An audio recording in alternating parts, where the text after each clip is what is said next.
Hi, Deborah, and welcome to Ordinary Visionaries. Hi, Robert. Thank you for having me. So, the first question I ask everybody on these interviews is, how do you see yourself as an ordinary visionary? Yeah, well, when you first mentioned that word, it kind of landed. It hit in a space for me that felt um, like, oh, yeah, that's might be what I do, because I use ordinary in a really it could be construed and ordinary, but I see it as I am an ordinary person. And I also do have lots of visions, and I see myself as an ordinary visionary, as someone who, yeah, is just ordinary, really working hard each day to make an impact Right? and to make a difference in people's lives. Yeah, I mean that is the key, isn't it? Yeah. So, tell us a little bit about your background, your life, your business. You can really start anywhere you want, you know, Sure. so we get a sense of you and where you're coming from. Yeah. Well, I think what's an important part of my story that I like to share, and I think I've only just been sharing it recently, to be honest. Hmm. And when I share it, people are kind of like, "Oh, wow, I had no idea." And that is that in my 20s, I didn't really have a vision for myself or a direction, and I had crippling anxiety and panic attacks.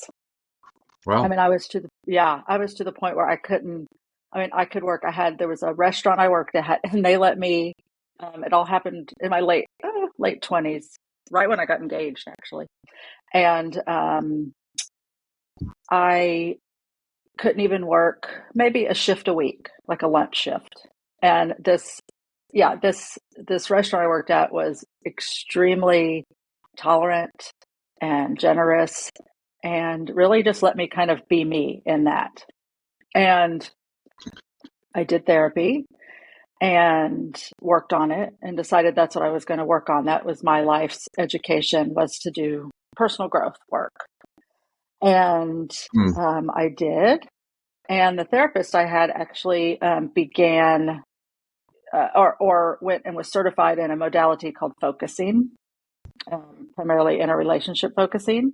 I'm familiar with it. And Yeah. yeah, yeah. And it's really changed my life. That was what, for me, was the most therapeutic. I moved forward and went to a place where, I eventually moved out of it. And in always in the back of my mind did I have focusing, um, a little seed. I'd like to do it one day, but I just kept them really hidden. So my husband and I were in the restaurant industry after that for years. And in So someone who 2006, could hardly go to a shift at a restaurant to being in the restaurant industry. yeah, So working full time. I was managing an art cafe, and yeah, so that was just that part. That was big enough, I guess. what year was that, more or less? Oh, that was probably 1998 when I started having the panic attacks, and maybe in the early 2000s that I started managing the restaurants. Right. Yeah, and so in 2006, my husband and I both lost our jobs. And we knew we wanted to do something else besides it was something that was there. It was comfortable. We had good jobs, comfortable jobs, but they weren't really, we wanted out, but we were too comfortable to get out. So it was a blessing that it happened Yeah. after all was said and done. And we decided to, didn't have kids. We were young enough that we said, let's save it. Let's not save it. Let's see what else is out there. It was just kind of something that was inside.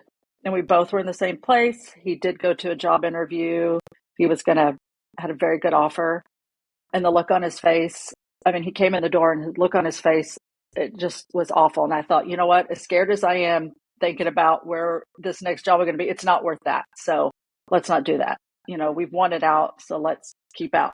So we both did. He worked at a no, he didn't work at a restaurant. He worked at a retail place. He taught spin classes. He was already into triathlon and already doing it as you know, just as a hobby, and loved it. That was kind of his passion. And long story short, he went on to coach. I came along because I was always into fitness. I really liked the exercise fitness portion. So we just started working toward that. I cleaned houses. We kind of did whatever we had to do to start this business. We weren't sure what it was going to look like, but it has grown to what it is now, which is we have a full triathlon company where we coach athletes. We have a club. Oh, wow. We have coaches that work for us. We produce events. That's that part. So from 2006, 2007 on to now, I've been doing that.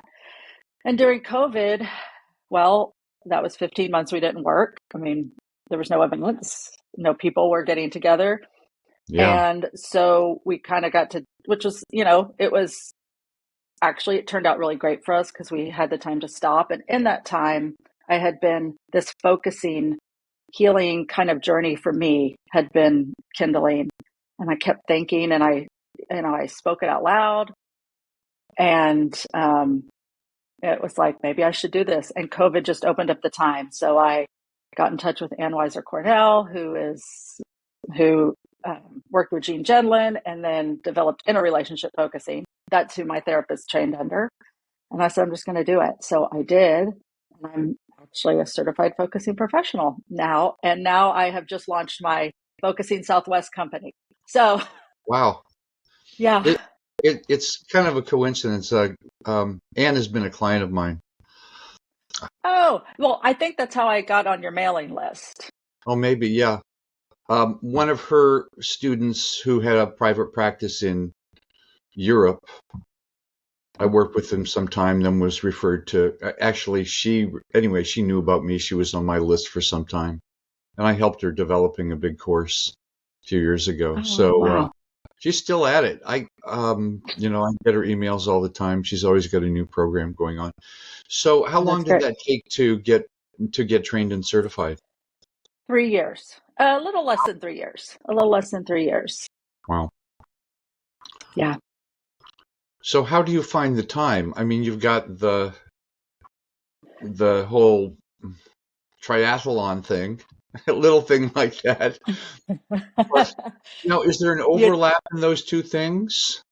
There is becoming an overlap. I just actually, for my project for focusing, I developed a focusing oriented running program because I wanted to meld the two. Because what I found is a lot of times with anybody starting when I would coach endurance athletes, that so much emotional and mental stuff would come up. Yeah. And, I felt like a very empathetic coach usually, but this really gave me, a tool. I know how to use these skills to help people along the way. So I thought, to me, focusing and running are very similar. Hmm. And so I developed a program. Matter of fact, it just started. I just started a new training program and I just put it out on our Try Now platform to start it. And so it just started actually last night.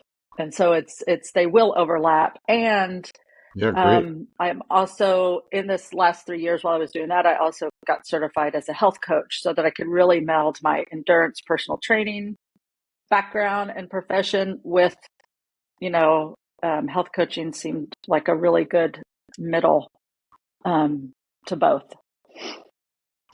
So how do you define health coaching? To me, health coaching is really just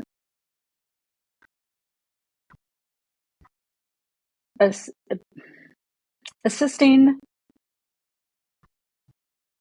someone with health and wellness and how they want to make the changes in their life. It's really not me telling anybody what to do. It's really about encouraging them to make the changes they want or might need to make. So things, especially around diet and exercise, I would assume. Especially around diet and exercise. Exactly. Yeah, that's really where the main, a lot of times people that come to me for health coaching, which I just started that actual aspect, they're more of, instead of wanting to complete an event or something like that, they're needing to, get their diabetes under control or just begin an exercise program for health reasons usually. Yeah. Yeah, I've just started an exercise program. Oh, yeah? I don't know if you read my newsletter a few weeks ago. I talked about it. I did actually. And you Yeah. were with jazz. Yeah, I just put on music, pick up some small dumbbells and move. And move. For me, you got to find the thing that works for you. I And I totally don't agree. like to run. I can't run. Just my hips, my legs. It's just, I can't do it. Yeah, I walk yeah. my dogs every day. And that's fantastic exercise. Yeah, well, it's pretty leisurely. I don't have a big dog that's pulling me down the street.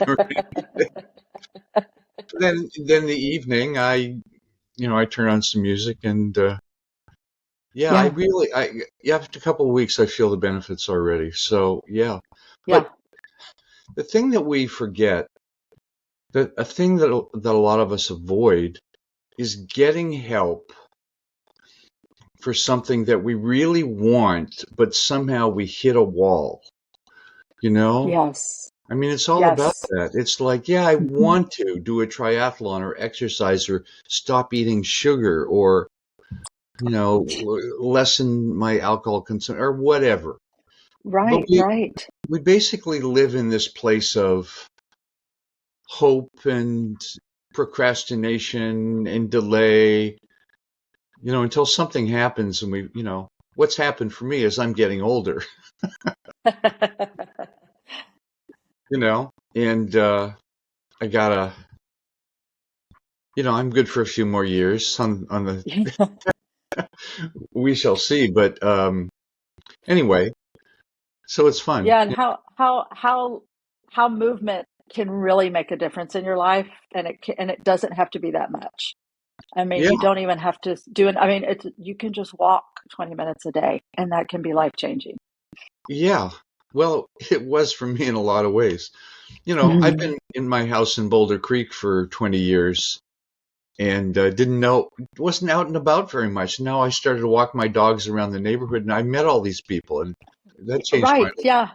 If nothing else, it gets you out there. Uh, Right. uh, so so the kind of people that come to you, how do you start with people and bring them in and enroll them in your either focusing or the health coaching? Well, the focusing, right now, I haven't really pushed. I mean, it's so brand new company. Yep.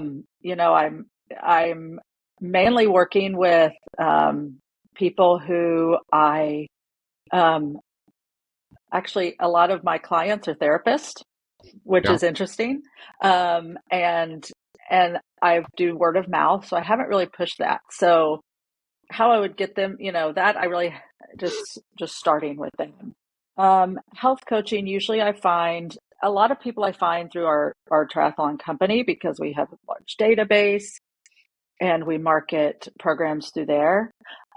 So people start there's so many different ways. Either people that they're interested in trying a triathlon, they're interested in just, getting some fitness into their life.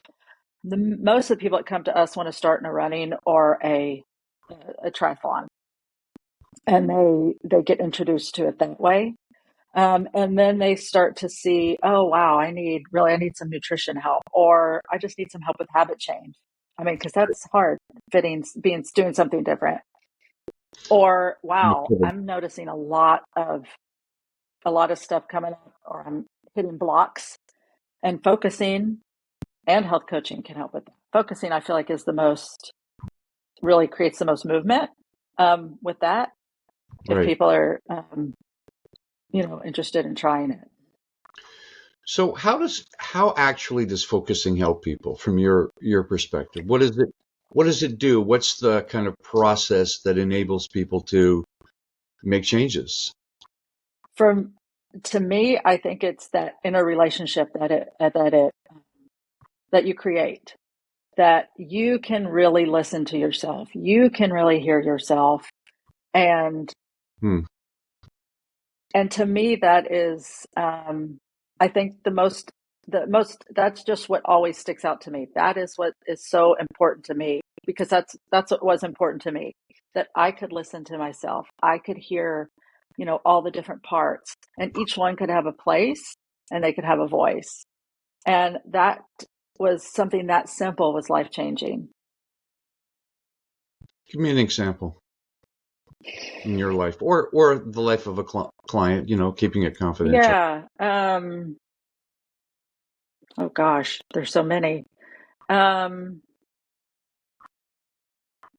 I can take the example of the part that felt panicked and anxiety, right? It just, there, of course, it was a lot more complicated than just saying, hello, anxiety, so, I don't want to minimize that. But just maybe I can remember a time when I would also be back then was so nervous to be alone. Like if my husband would go to work, just being alone um, felt hard. And just learning to be able to know that that was there, that it wasn't all of me, first of all, that it was just part of me or something, and Right. that I could even just acknowledge it and, oh, hello. Oh, wow, you're there and you really feel that way. It just created space and Interesting. took the charge out of it. And now, I do that daily. Anything. Right. Oh, okay, something's here something else is here. Right. Yeah. I think I've gone through so much personal growth stuff I couldn't tell you the tens of thousands of dollars I've spent over the years. And Mm. I tell you, it's not easy to change. It's because things Yeah. are so hardwired. I have a It's I don't want you to do focusing on me during this, but just as an example. I'm doing the interviews. I need the help, right? I am somewhat obsessive about being organized, Mm. and that has its benefits. It's beneficial to be organized, in many ways, but it can also be obsessive. But where it Mhm. really is a problem is wanting everyone else to be organized. Ah, So you don't have much tolerance for disorganization or clutter yeah, or stuff right. like that. And I've had a bit of a breakthrough in that recently. Oh, nice. I just clean up after them. Yeah. Hey, you do. That's what you choose to do, and if it works, that's great. I mean, yeah, there's an inner part to that or an outer part to that, but all the Yeah. things let's talk about this for a while because I think you can relate to it. In working with self-employed people, the thing Hmm. that I struggled with my clients wasn't teaching them to techniques. It was helping them get past their fears, their Oh, reluctance, yes. their fear of rejection, fear. Oh, I don't want to be too pushy. All these. There's a lot of that. Yes. No one. When they were a kid, I won't say no one, but not a lot of people say when they're a kid, oh, I know, I want to be a salesperson. Right. Because your parents say, my parents said that. No, salespeople are Or pushy, or yeah. pushy. They're not really great people, and all that kind of stuff. And there's so much stuff about that. It's really Yeah. complex, and people are Yeah, it really really is. afraid to figure out how to connect with people. And we make it way, way, way too complicated, Yeah. you know? Yeah, I do. I agree. I think for me, I that has been a struggle for me too. Either oh gosh, if I put this out there, what are they going to think of me? Or, oh, are they going to think I know what's better for everybody? Those kind of things. Sure. But then I kind of sometimes reframe it as, this is something I'm offering. Here's an invitation. And without the expectation that anybody can come or not come. Yeah. That's helpful. That's helpful to me. And then I think about the people that I like to get marketing from, or what draws me in, and it's just them giving me, helpful information. And I think that's, you can kind of feel it. I don't know, to me I can kind of feel it a little bit when I'm doing something out of a panic, like, oh, do I need money? Let's push this. Or am I doing it because I'm really enjoying this? Right. So back up. Right. Where's this coming from? Yeah.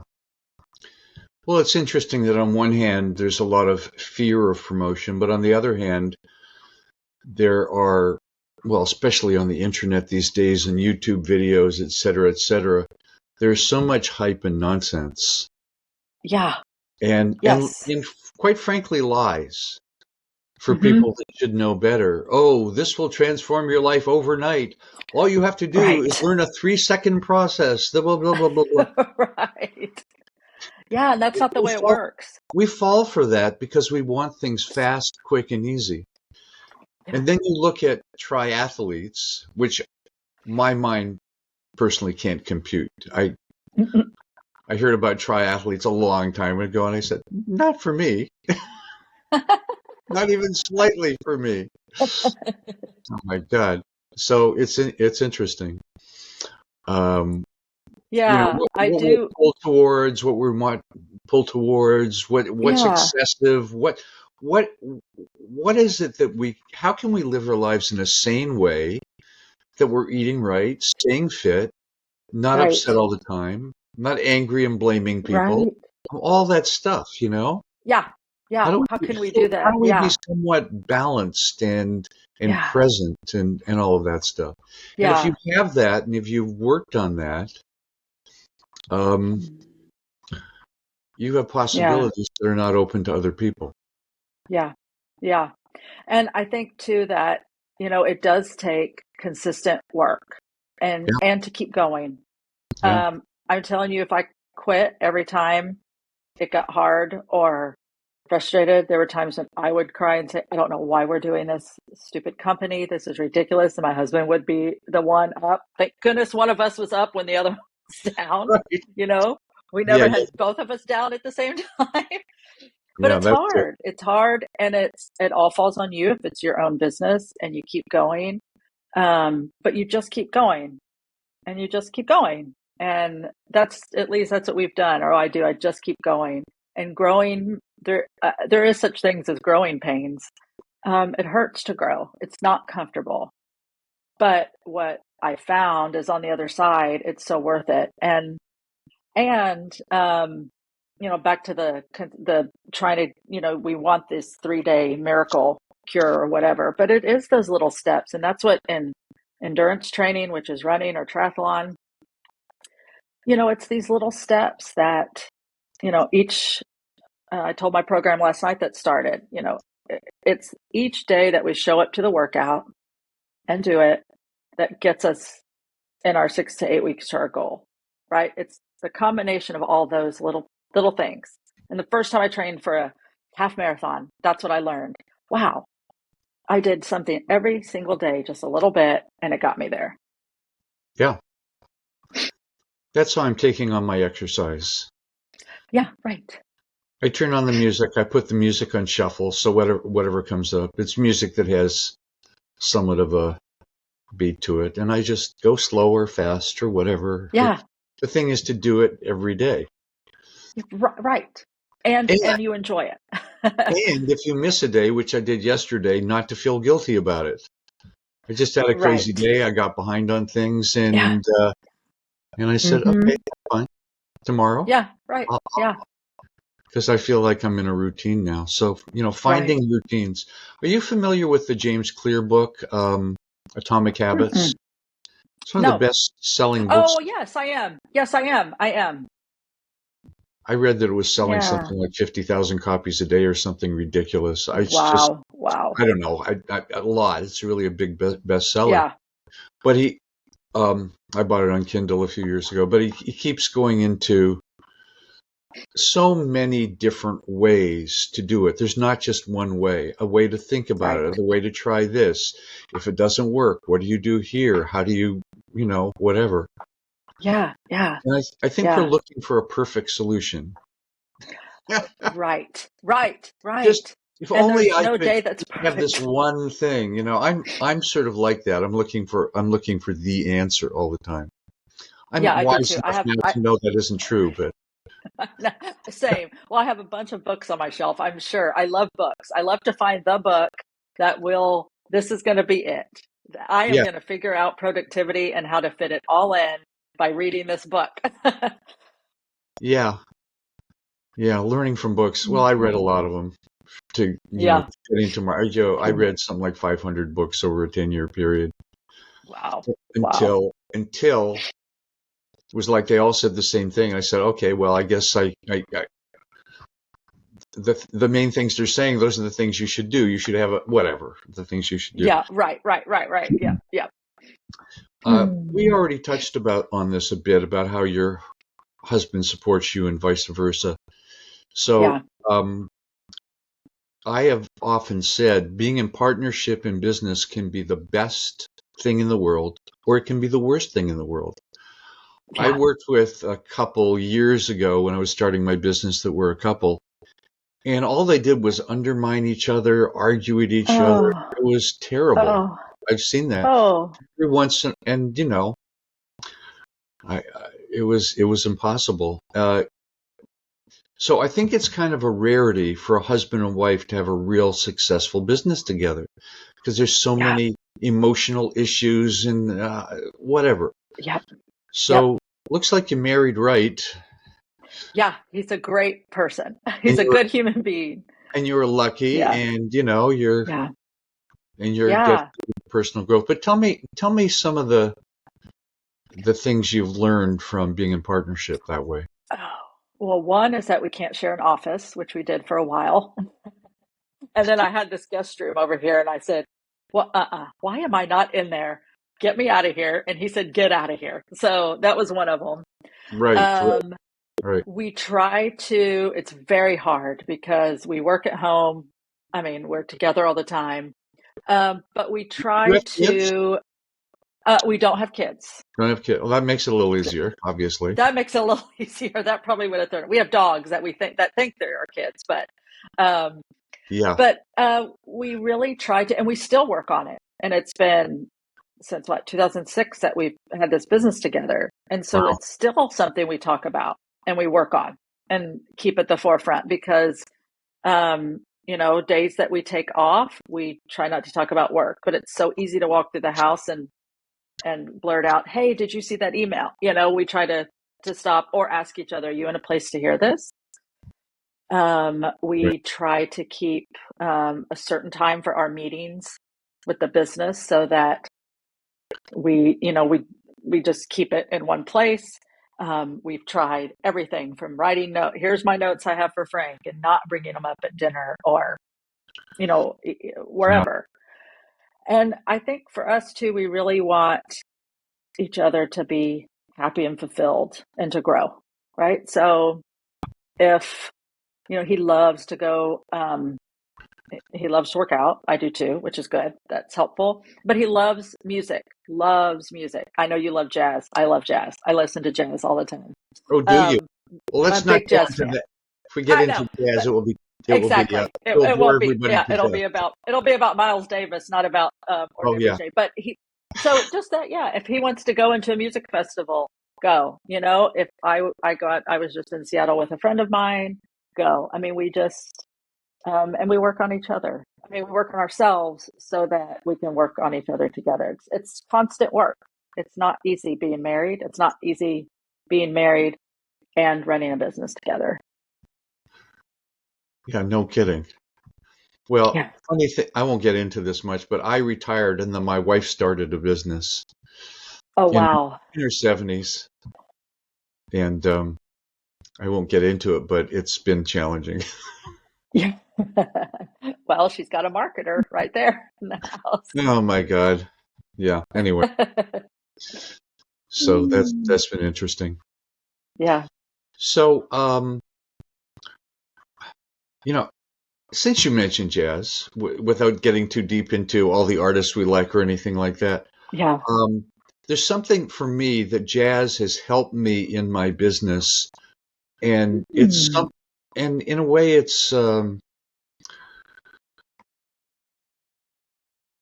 the spontaneity, it's the in the Mm. moment, it's Mhm. um, I Mm. don't know, something about that continues to inspire me. When I'm Mhm. writing, I put on jazz, Mhm. you know, whatever Mhm. music. Somehow it because it doesn't, the jazz I like doesn't have words. I don't like singers as much as I like instrumental jazz, Miles Davis to Yeah. whatever, right? Mm. Have you found that that's had a positive impact, or is it just a nice recreational thing to do, or To me, I listen to it when I'm working. I have it on in the other room. It's probably on right now. Um, I listen to it when I walk and run. I just love it. I love jazz, and I do the same thing. I like John Coltrane, Miles Davis, Thelonious Monk. I mean, yeah, I could go on, but and when I listen, I don't know. It's to me, it's like it's even though some people say it's chaotic. To me, it's grounding and enlivening at the same time. yeah, well, we're, we're we're on the same page there. Yeah, Yeah, yeah, yeah, yeah. yeah. I've collected. Well, I started collecting. My first jazz album was Miles Davis' "Bitches Brew" when I was 18 years old, Oh and wow. that blew my mind. And then I started to collect jazz just Yeah, over the years, yeah, yeah, yeah. and then so now most of the jazz I listen to is stuff that was recorded in the last year. I'm always listening to new. Oh, Yeah, oh, people. you'll have to share some of the artists.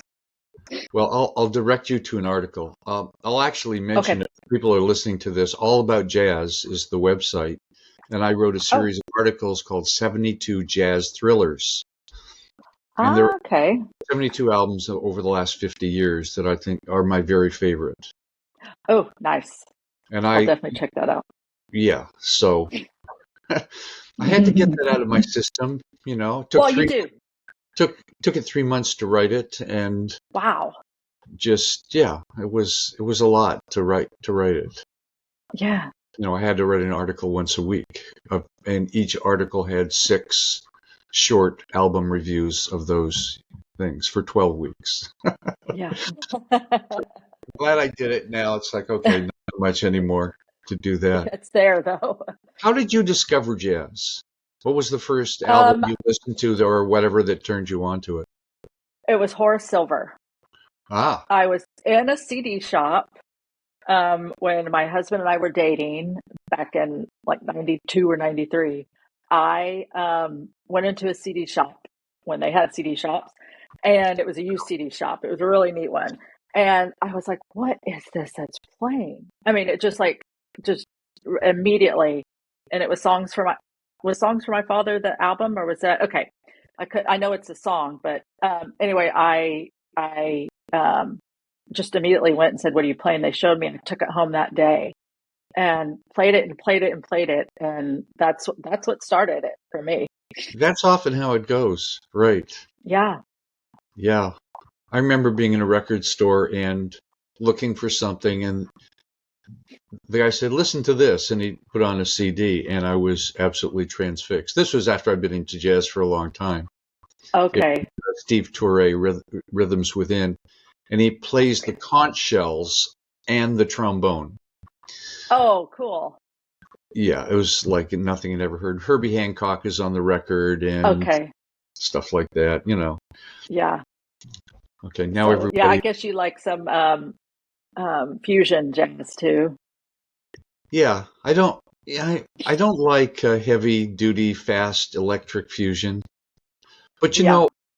these days most jazz is fusion in that it incorporates other elements, a little bit of rock, a little bit of folk, a little bit of True. classical, a little bit of this. Yep. There's so many things, so many Yeah. genres. It's hard to Yep. separate. Yep. Anyway, I like Yeah. stuff that has a good rhythm and a good melody and well Same. played, Same. So Yep. it's really listenable, that you can tap your foot Mm-hmm. to it, you can move to it. Yeah. Yep. Yep. So that's what I do every day. I'm moving to jazz, so Oh, I love it. That's great. That's great. that's good. So let's see. What have been some of your biggest challenges in your business? Um, hmm.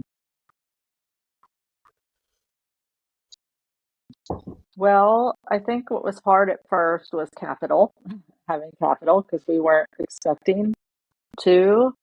Um, and then COVID, that's that was a challenge. Um, and But in general, are there things that trip you up, like getting behind on things, disorganization, oh, I just am sort of I constantly feel like I'm I constantly feel like behind, and my husband reminds me that I'm never going to get caught up. That there's always going to be something else to do, and that's something I'm working on, like in my personal growth work right now. Like, what is it about that feels always behind? Like there's never enough time. There's never enough um, hours. When I stop the day, I still feel like I really could get to this and that and this. And right. that's something I've worked on. And then I build another business and Yeah. Well, you're a bit of an overachiever, Deborah, and well, maybe. not that well, it can be a bad thing. I'm Yeah. kind of an overachiever myself, but I worked on that a lot. I mean, Hmm. but there was a point in my life I was doing these courses. I had 20 people in the course. It was done virtually. This was before Zoom or video, and it was all done on teleconferences. So I had to keep Oh, wow. people straight. I did 2 meetings a month and 2 meetings a month with each of the participants. And I Oh, did that wow. for 4 years straight. And then I hit a wall. It was like, I can't Mm. do this anymore. It was just too much. So I Hmm. wanted more and more and more, but Yeah. but sometimes a breakdown like that leads to more sanity. Correct. I just cut Correct. my business back. I was fine. I was making enough money. I didn't need as much Hmm. money as I was making. Yeah. And Yeah. That's kind of, just, oh, I was saying that's kind of what COVID was for us because we were yeah, really burnt out because we were just going and pushing. And it gets to the point sometimes when you are so tired and you haven't, I don't like to use the word balance because what I'm finding is that I don't know if that's a myth or not, balance. Because I think at some point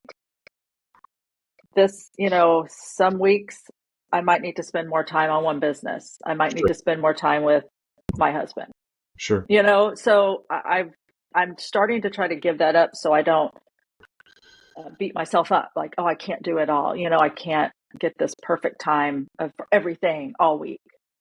That but I lost my train of thought. Well, the whole thing about having to do more and having to be Oh, balanced. yeah, yes, yes, Yes. yes, yes. Yeah.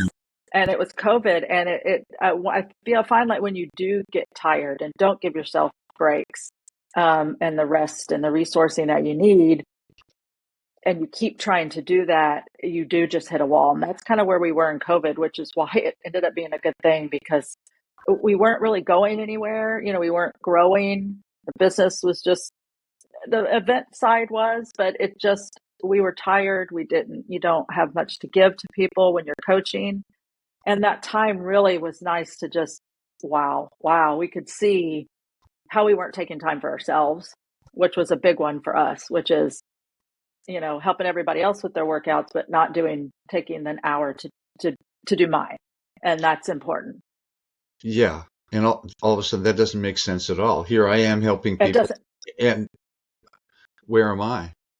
Yeah, Right, right. Going down the tube, it feels like sometimes. So, yeah, and it's that whole saying you got to put your oxygen mask on first. But it's yeah, really true, you yeah. know. The other thing about us entrepreneurs is we get ideas, and we've gotten pretty good at putting ideas into action. And so, look, I'm retired and I'm as busy as ever. I'm having fun, but I don't have to worry about making money. But I started Yeah, this podcast thing. I'm writing a newsletter. I'm doing a lot of stuff. Not as crazy as before, but I like to bring ideas into action. Now, I thought about it for a while, but it was this idea of ordinary visionary that was sort of the catalyst. It's like, I yeah, like that's that. something different. Like, just to not to try to interview famous people, but people like you. I mean, the people I've been interviewing have been so great, and just ordinary people trying to make a Yeah, difference, working hard at their business, yeah, to yeah, find balance, working with their husband in their business, whatever it is. yeah. Just Everybody trying. is different, but we Yeah, get ideas, and then, there's only so many things you can work on at once before it's kind of, mhm. I used to use this analogy. Years and years ago, I learned how to juggle. Now, basic juggling, you can learn in an hour or two. Three balls, it's not that hard to do. I learned it from a book by myself. But if you want to add a ball, you'd say, well, three balls, add a ball, Uh, but that will be 25% harder. But it's like 400% harder. oh, wow, that makes sense. Yes. I mean, it's like a whole different thing. It's not the same kind of action. You're doing a completely different thing. And I think that's true when you take on something new in your business. It just seems like another project, but you're balancing this, and all of a sudden you're forgetting things, and then you have to be more organized, and then the systems, Yes. and you're going, why the fuck am I doing this? Is it, Exactly.